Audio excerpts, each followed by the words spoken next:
Since you referenced Mad Lions, because I agree with your sentiment, by the way. Like, basically, when you consider that Rogue versus Mad Lions game was a fucking travesty, if Mad Lions just win that game, the top three of LEC would be G2, XL, Mad Lions. Those are the three best teams right now. Because this is the other thing, Dom. Like, this is a great example of where you can see in a game if someone's actually doing well, even if his team isn't. Right? Even though Mad Lions did, in the end, look stupid in that XL game, where they just sort of got rolled at the end, and as you say, they fucked up every gank pretty much, and just got every gank of XL seemed to work, right? The one player in that game, dude, Nisqy looked fucking good in that game. Like, his Silas is actually legit now. It used to be like a semi-meme. He looked really legit in that match. Like, not only was he landing everything, but like, he actually, like, that guy's just a good player now. Like, you can see it in that game, his team's getting rolled, and he's still doing stuff.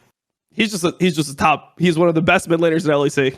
And that was the huge worry for him, right? Like, there's no chance that you watch the first 5 games and you think that a player like Humanoid, just for the first 5 games, that Humanoid is better than Nisqy based off what we've seen. Like, no. If they took the nameplate off, yeah, exactly. Yeah, if you took the nameplate off for the first 5 games, I think you have to have Nisqy like top 2, top 3, and I think that's realistic. I think that he'll just maintain that form. I mean, there's nothing that tells me otherwise, and it's like he's getting bans on his best champions too. It's not like, oh, they're just letting him have TF every game and he's just smurfing on TF. It's like he got 1 game at TF. He's playing everything. He played Swain. Like, he's playing Zoe. He played the Silas games and looked good. He literally looks like he has a wide champion pool, makes use of his counter picks. He's super active in the game. Even when his, like you said, even when his team's getting rolled, the 1 kill, didn't they get beat? Like, didn't they have 1 kill the entire fucking game? Yeah. and he got that kill, and that was like a hard kill to get too. Yeah. Like, he had to flash the blast kill. Yeah. It was a nice kill. So it was nice. I think that's a very easy game for Mad Lion fans to just shrug off, because they had one player that's normally super consistent just have one, like, an egregiously bad game. You know, whatever. That, like, also, if you're our team, like, we've only just got our new player, and mate, aside from like these 2 games, one that was a massive throw and one where like the top side of the match is fucked up a bunch of times. Mad Lions look really good. Like, they're another team. Here's what I love about Mad Lions and XL particularly is G2 at the moment, by the way, we'll get to that in a minute, but they've got everything. Like, everyone's playing well and they're looking awesome, blah, blah, blah. Mad Lions is a bit like XL in the sense as well that, like, everyone just looks like they're in good form again. Like, the team's fine, like, back in engaged, like, as an identity, can actually play well. This just shows you, by the way, why the ERL thing of, like, taking people from the RLs and just, like, treating them like a scratch ticket and just being like, nah, I didn't get it this time, throw it away, get another one. That is only going to continue because of splits like this, Dom. Because this split does show that you would have been wasting your time trying to do Rika for another split. Because let's imagine you even had some success. You know, maybe he develops a bit more and he has a couple of pop-off games and he starts to get, like, integrated into the shot calling.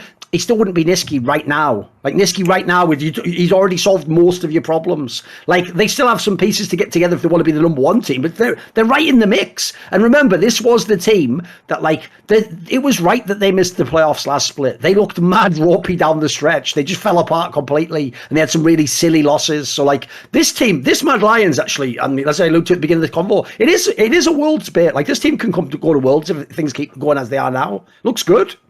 Definitely. And they just have direction now, because there was so many times where you look on the map and Elyoya and Kaiser would just be lost in spring. There was so many times where you just see what they were doing and you're like, man, like, why are they here? It makes no sense. Where now it looks like they actually have some direction, and you have to expect that is the, or at least believe that is the veteran experience from Nisqy, giving them some idea of, like, when they actually need to visit the lane. It seemed like last split, they would just show up and it'd be like, why are you guys mid? Like, I don't know, we're fucking roaming. Like, we're just support and jungle. We're supposed to be mid at this time. It's like, well, there's nothing to get mid. Like, so don't, like, every time they go mid, they're looking for something. Oh, they're looking to burn a flash. They're looking to put a ward down. They're looking to, like, push through. They're going to Herald. They're doing something every single time. They look so much more decisive in the plays that they're making.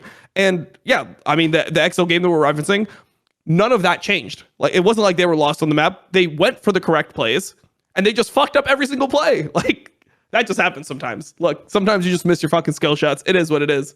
Just go next. The guy just escapes on 15 health or whatever, like some of the shit that was happening in that game. True. I mean, yeah, he was escaping on 15 health when they were egregiously misplaying. So, like, that's how sure that those kills are. Exactly. Yes. Come on. I mean, if he's escaping on 15 health and you, like, missed everything, it's probably a good gank. You're probably doing the correct thing. So I would love to see what Mad Lions looks like versus XL when they actually start trading sides and they're even going into that mid game. And then we get to see some team fights between these teams, because I feel like maybe that could be one of the parts that Mad Lions ends up like just inching out a little bit of a lead. So yeah, we'll have to see how they progress. But I mean, I'm still feel the same way about Mad Lions. I don't think that they're right now the best team in LEC or anything. But I mean, I still have them top 3, top 4. Want to see more cool, funny, interesting clips based on topics from my content? Well, subscribe to this channel then, or, you know, be a pleb and don't.